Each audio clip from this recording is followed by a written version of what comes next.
So I'm Vicky Brock. I'm an entrepreneur, tech founder, and I'm talking today about involuntary pauses, otherwise known as getting fired.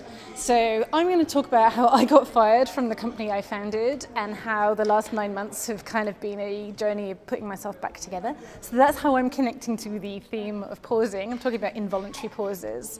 And actually, it's been a really interesting process. My background is data, tech. My last company was a machine learning AI company. Did loads of work with the university, loads of pre-graduates and graduates coming to work with us. I also mentor over here on the Tech Start program, so I'm really connected in.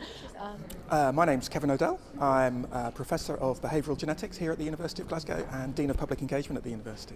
I'm a geneticist by background, and what I was trying to get across today was that at a DNA level, at kind of the variation in the human population, we are all much more similar than might first appear. So a lot of the differences between individuals, or a lot of the differences between populations, ethnic groups, if you like, are not really reflected very strongly in our DNA.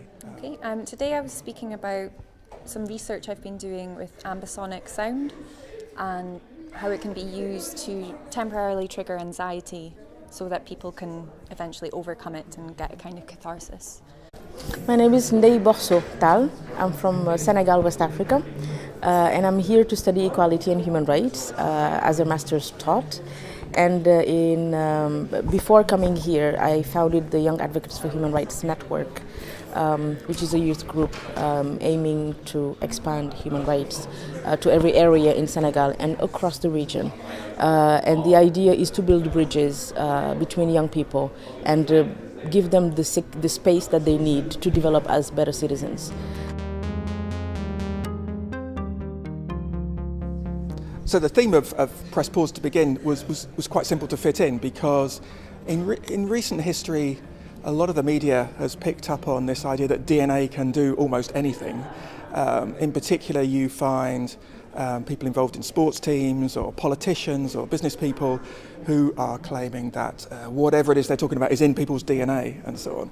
And I think the point I wanted to get across was that that's generally nonsense, and that what DNA does for people, if you like, or the characteristics that it contributes to, are much more subtle than anything of that type. What I hope is that the key message got across is that we are more similar. I think there's quite a lot of interesting stories where you look at differences between populations. And I gave one example there about partition in India, Pakistan, and that people on either side of the border, whilst they might identify themselves predominantly as Hindus in India and Muslims in Pakistan, actually the DNA doesn't really reflect that. There's not any significant difference between them at a DNA level. So it's an entirely cultural aspect. But there are lots of examples of that. And really, I think there are differences, or subtle differences, if you like, in ethnicity, but really they're all trends rather than absolutes, that there isn't really certainly anything substantial that absolutely defines you of being a certain type of person. There's just different probabilities of things. Well, I was really struck by, when I was conducting my experiment, the participants would come in for about, say, 2.5 hours. There would be 3 soundscapes, about 15 minutes long each, but what was actually kind of almost accidental, I'd asked them to fill in these questionnaires that would give a really detailed account of the sounds that affected them during the experience. It's very rare that we spend 2.5 hours just to think about our own emotions like that.